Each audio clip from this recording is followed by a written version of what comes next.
not because the streets were new that day, but because the promise was. Aldaw nga nagbalin tayo, nga datayo, Lawag City. Ket isaludsod nga intayo sumbatan, ita ket when we were given a city, what did we do? The Charter Day was a contract. It gave us a seal, a budget, a territory, and the right to tax ourselves. In return, dapat mangnamnama deto'y tinapinta sa kalkalsada, makaanay at araon para kadagiti umili. Natibkera pundasyon at edukasyon, dagiti ang tutubo. Natalged a salutat, umili, ken lideres na napudno ang serbi. So when we all do these charter celebrations, we are not just celebrating age, we are auditing ourselves. Charter Day is the one day the city is forced to look at itself in the mirror with all the lights on. We do not only do regulars, but we do this celebration as a weapon against forgetting our commitment in sustaining greatness for our city, Lawag City, our home. A city with no memory is just a real estate.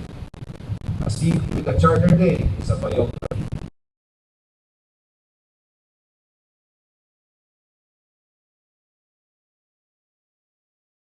Hindi na duma-duma nga sektor ng syudad tayo. This is just a beginning of what we all work together as a unit, as a community. Maragsakan ng kapo, tagi arapaat tayo nga kikibin tayo, aming nga mangnamay itiin at namay inoteng intayo maragpat. Dagito'y regalo nga isakot ng gobyerno di syudad tayo. Kadaytoy panagkasanay iti ayaten tayo malawag, ket mang patibker tigagen tayo nga ani ket alisto progreso ket umasenso. As promised, public safety and welfare is my priority. Kaya't tayo amin should take part in the great responsibility in delivering public service to our people. We should recognize the very foundation of the city. Barangays, agricultural, educational, and public sectors, all Lawagenyos. Kapigsahin tayo, di kita sektor, di komunidad tayo, takol alisto, ken natalget, di servisyo, may paay, kadigiti constituents tayo. We need to equip them with all the necessary equipment, vehicles, tools, and skills that no dagtagos nga maitet di servisyo kadigiti umili. So on this day, blessful Charter Day, we distribute thy gifts.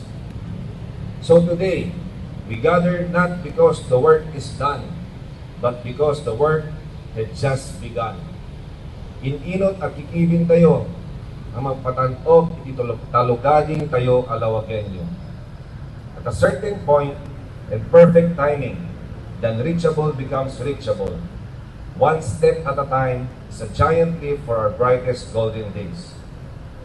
Once again, to my fellow Lawagenyos, to my fellow public servants, to my partners in public service to the barangays, as promised, to all Lawagenyos, alagaan kay gusto, pagserbyan kayo dinapudno. Lawagenyo, panawen kayo ita. At yaman na kada kayo amin, this is our city, our Charter Day, our commitment, and our glory. Adupay apo, ti umay nga sagot ni city government, sakbay kumanien, muna pagyamanak, ito'y umpat horsemen, na kanay ko kasarsalita halos everyday, the local finance committee.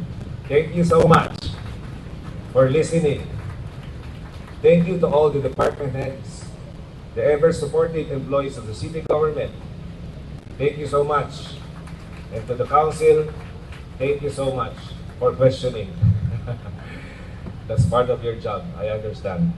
So anyway, happy 61st Charter Day, Lawag City. Diyos Ore Tiapina.